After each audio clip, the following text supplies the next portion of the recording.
Hey everybody, welcome to the GMG review. Today we're taking a look at VOID ADMIRAL Renegade Warfleets, the first supplement for VOID ADMIRAL, the miniatures-agnostic game of space combat from Paul Bantock. Self-published and available now. You've seen me play the first two missions of the new campaign that's in here.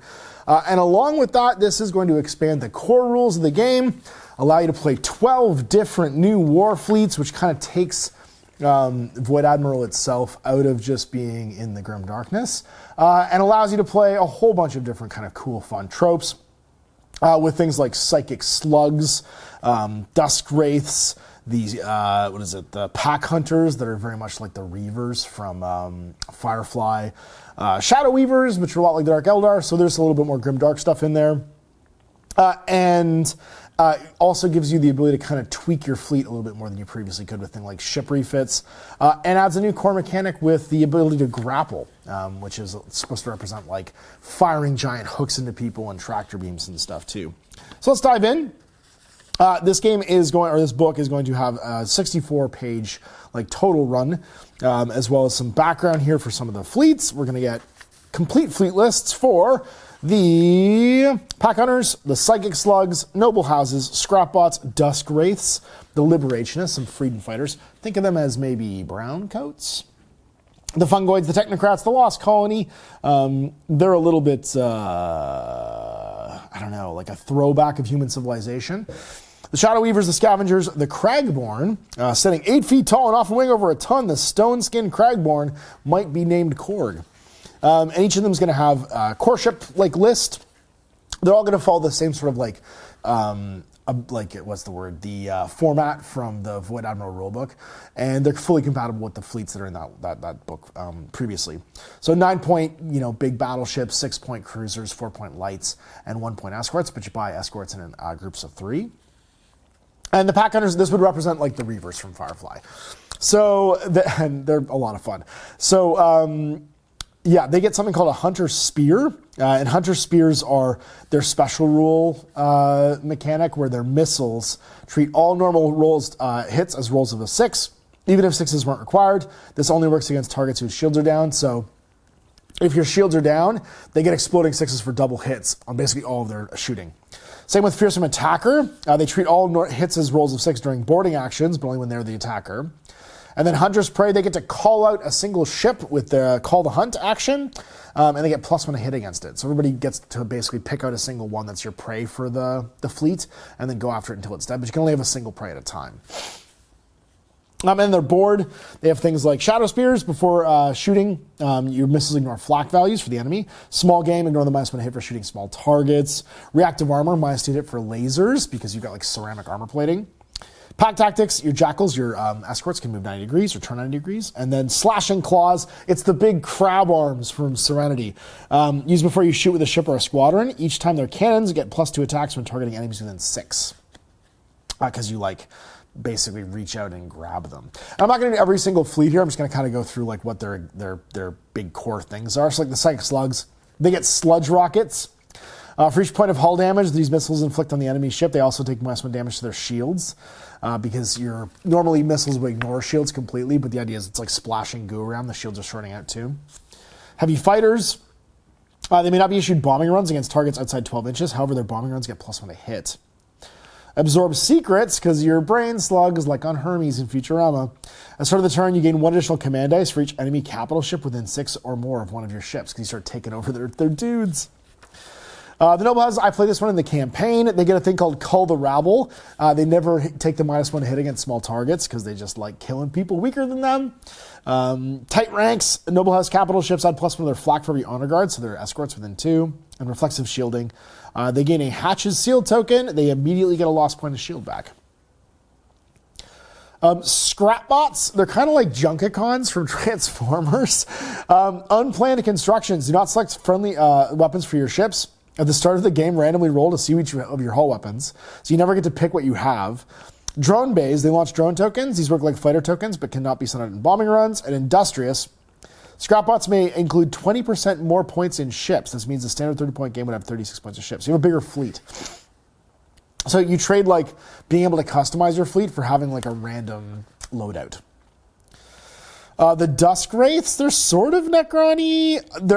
I think they're a little bit more like they're a little more like the Battlestar Galactica Cylons. They have things like leech lasers. Whenever they damage your shields, you have one of your own shields come back up. Energy Drain. Whenever an enemy ship's activated, it suffers a damage to its shields for each Dusk Wraith within 1 or 6. Sorry. And then Terrifying Decor. Whenever an enemy ship boards one of yours, their boarding actions are at -1 because it's just scary in there. Liberationists, these are your brown coats. Fungoids, they're like the sentient mushrooms. Lost Colony, these are the 8-foot-tall rock bands.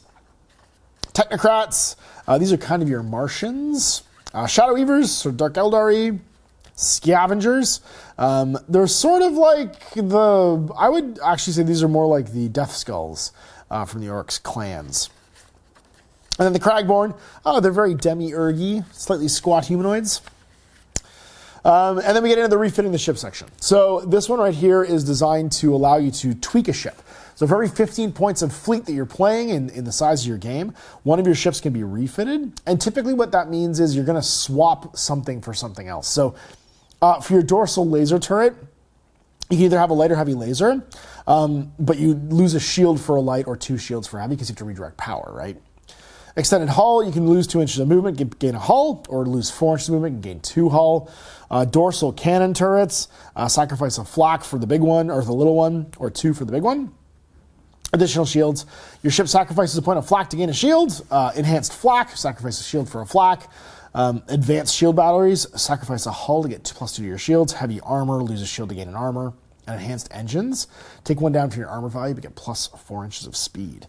So the idea here is that, like, not all 2 ships of the same like class, like 2 cruisers, would be exactly the same. And this lets you kind of tweak your fleet list a little bit, which I think is kind of a welcome addition to the game, where your model collection might not be best represented by a standard cruiser, and this lets you do that. It lets you kind of like have some different in-class cruisers or light cruisers in your fleet list. Squadron's going to do it too, and then we get a whole bunch of stuff for the different factions that allow for sort of like thematic refits. Like the Loyalists can gain sloped armor. The Renegades can have like prow launch bays. The Ancients can have like a Shadow Star. Your Star Weaver subtracts 1 from its shields, but it turns treated as being a small target, so it's always -1 to hit. The Brutes can have like heavy rockets. The Cyborgs can have an inspection ship.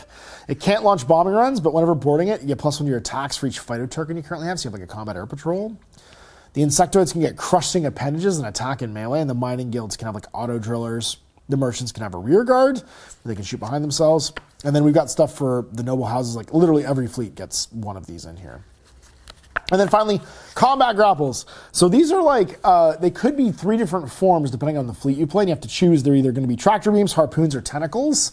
And they'll all work differently. But they have a range of 4 inches, and they replace one of your guns. But like a tractor beam automatically hits against something whose shields are down and then applies the grappled rules. A harpoon, you make 2 attacks on a 4+ that deal no damage, but if either of them hit, then you gain a grapple. And tentacles automatically hit, but only have a range of 2 inches. And then you pull people towards you. You move along as the other ship moves, so it drags you with it. And then once the ship like hits like a debris field or something like that, you'd also be hit by it. So you can drag people through asteroid fields, and you can't drag them through a planet. Though nothing that's like impassable. And if you're in contact, you can board them as well, which is really neat. We get some advice on playing like weirdly pointed games, playing big games, Grand Admiral. And then I really like this, playing on hexes. When you want to play on a hex map, sort of Battletech style, for ease of like turning and arcs and stuff like that, we get some rules for playing on that too. And then finally the campaign. You can see games 1 and 2 of this between me and Bob out now, where we actually start playing with the Technocrats against the Noble Houses. We use fleets from this book. And we've played Act 1, Part 1, Gatecrashers, and Act 1, Part 2, Meeting Point already. And you can go check those out. Next week will be Act 2, Part 1, Minesweeper, and we're going to play through all of these. The book ends with some cool extra scenarios, some new terrain rules for like ion storms and gravity wells, minefields, and of course the tokens to go with them and some of the new fleets. And then some ideas for designing your own factions. And an outro, just some advice from Paul. And that's it.